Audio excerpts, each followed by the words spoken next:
Welcome to Healthy and Wealthy Conversations, where we discuss everything that leads to health and wellness for your whole spirit, soul, mind, and body.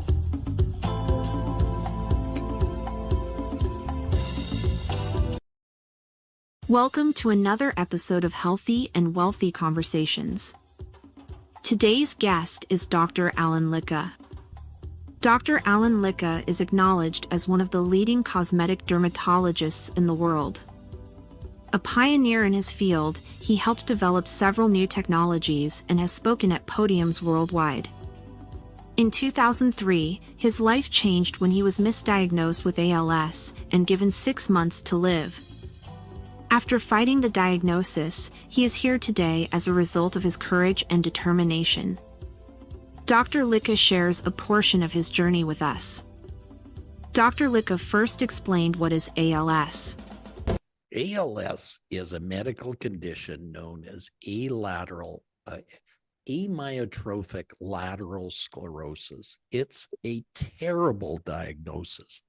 It basically is a disease that starts in one part of your body and progressively ascends until you can't breathe, until you basically die in your own secretions.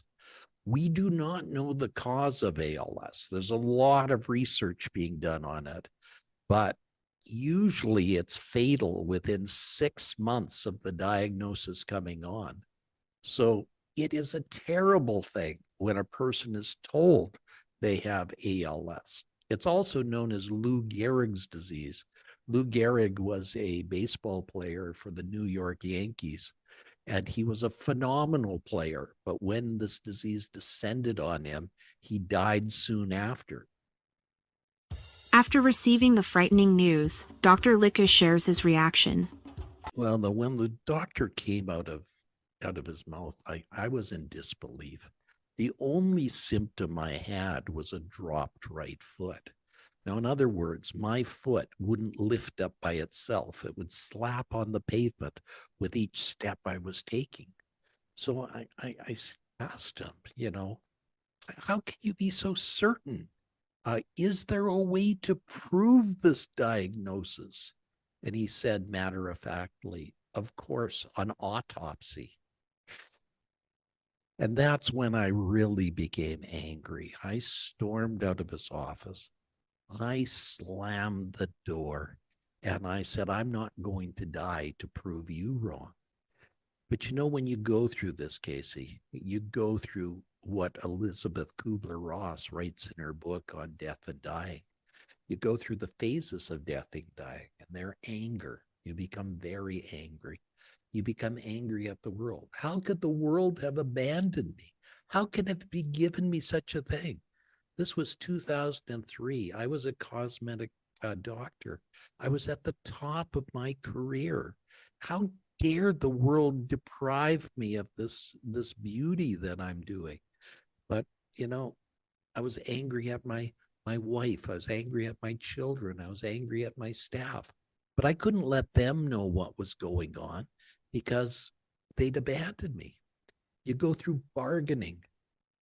Casey, you say, oh God, please don't let this happen. I'll do anything if you don't let this happen.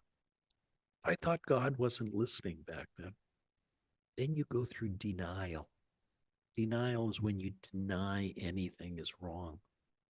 But I couldn't. I had a dropped right foot. And throughout this, my right arm became non-functional. I literally couldn't grab the surgical instruments that I could beforehand. I couldn't grab the lasers that I were doing.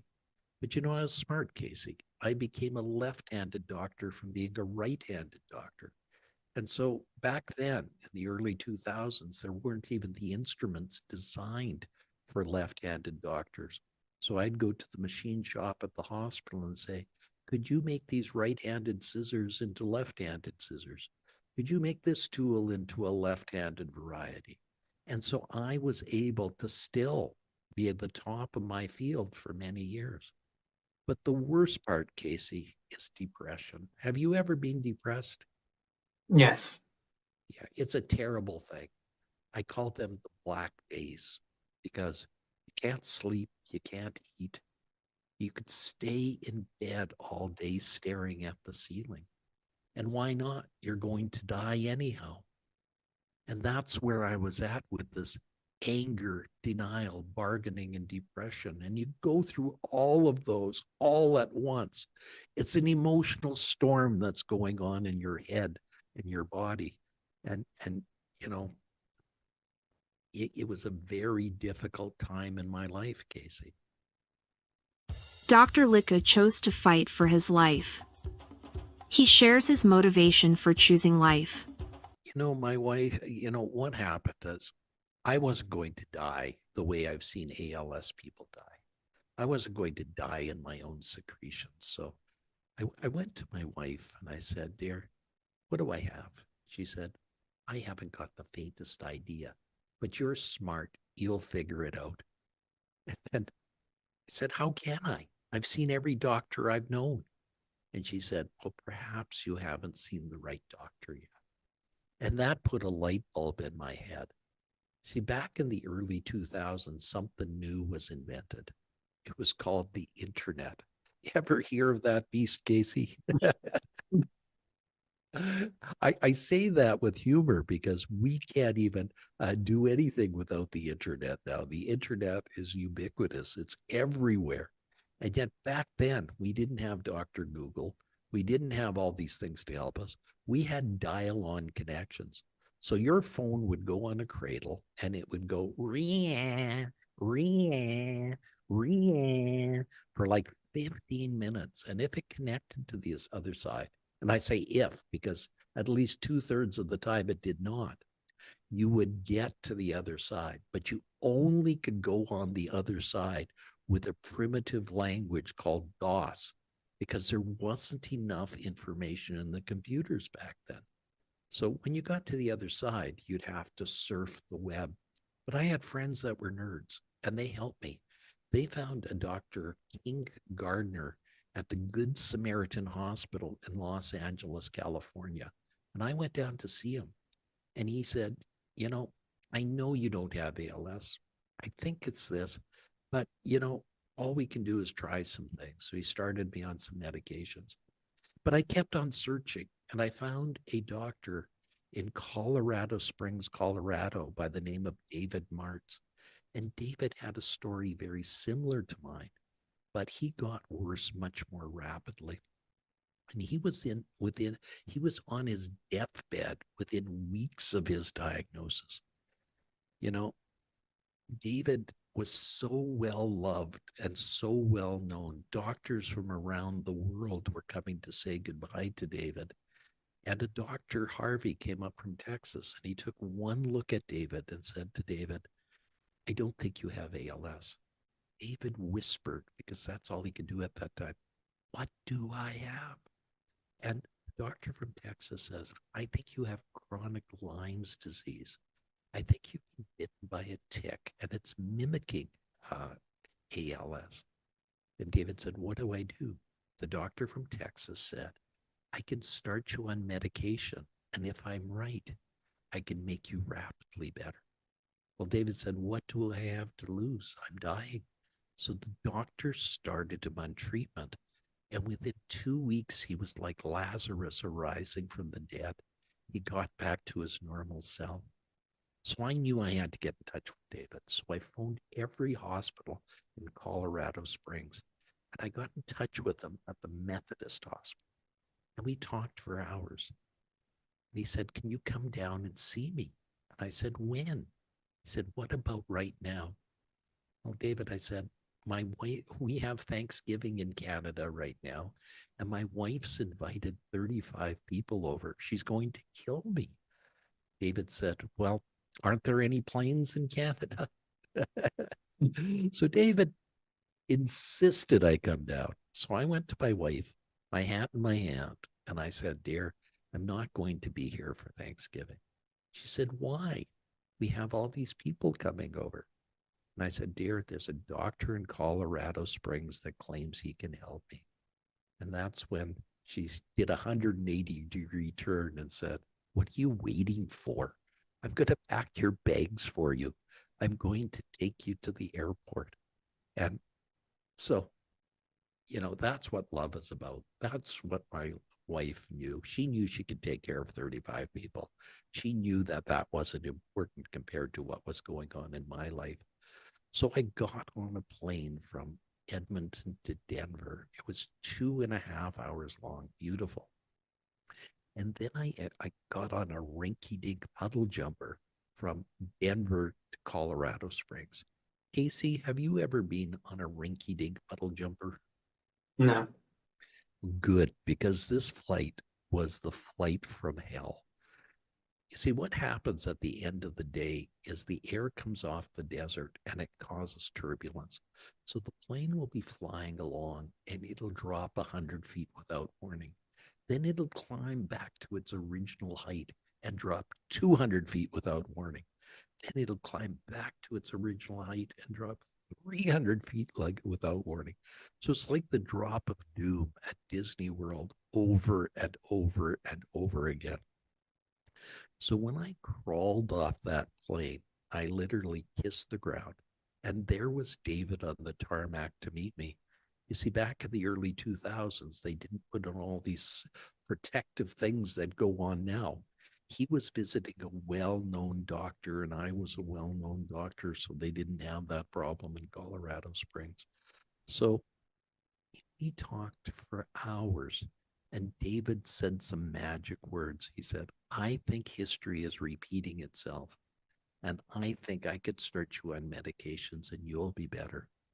And that's why I'm still here in the year 2024, Casey. I'm not normal. I have a weak right foot, and my right arm is still a problem. But Casey, when you've been given a golden ticket like this, you have a choice. You can be mean and hard. You can be arsenic, or you can decide to give back. See the beauty all that's around you. See the wonder that's in your life, and you can give back to others. And that's what I decided to do. Give back to others. Spread the word about this beautiful thing. And that's why I'm known as the doctor of positivity and happiness. I think these are the things we have to concentrate in our lives now. And if you look around, Casey, there's a war going on in Gaza. There's another war going on in the Ukraine. It's not a very pleasant place in a lot of the world. Many of our individual rights and freedoms are taken away. I studied in the United States between 1986 and 1989, and the country was far different than it is now. It's not it wasn't as segregated back then. It was a beautiful place. 2 of my children were born in the United States. So, we've taken a wrong turn. But what's more important is I want people to realize that love and positivity can put us back on the right phase and really make the world a place. This could be the best year of our life, Casey, or it could be the worst year of our life, depending on how we look at it. For people who have been diagnosed life-threatening diseases, Dr. Alan Lycka shares advice and motivation on how to fight and live past the diagnosis. I think people should always go for a second diagnosis. I think people should always go to see some people they trust. I think people should always try to look for the right things in their life. I know that if I had followed the path of my original diagnosis, I wouldn't be here today. And, yes, there are things in medicine we can't cure. I've been a doctor for 40 years of my life. And I know there are some terrible things, but there are also some miraculous cures that come out as well. And that's why we always have to look at the good side rather than the bad side. Dr. Lycka shares a tip on how to start a healthy lifestyle at any time. First thing I'd say is be grateful for the things you have. Grateful for the little things. Start a gratitude journal. Write down 3 things every morning that you're grateful for. And write down 3 things every evening for the things you're grateful each and every day. that is a great start because it helps to rewire our brain. It helps to turn on the happiness mechanisms of our brain. It helps to make the world a better place by doing so. You know, happiness is something that we can teach, Casey, and that's been shown by Harvard University, that's been shown by Yale University, and that's been shown by the Danish Institute of Technology. And you know, Harvard and Yale offer free online courses on how to put the happiness back in your life. So anybody that really wants to make a change in their life, the tools are there. They just need to reach out and grab them. We will continue this conversation with Dr. Alan Lycka on CSB TV's show The Ready Writer later this week. Thank you for watching, and we hope you will join us as we continue this journey with Dr. Alan Lycka. To purchase his book, The Secrets to Living a Fantastic Life, you can go to his website at dralanlycka.com. That is DRALLENLYCKA.com.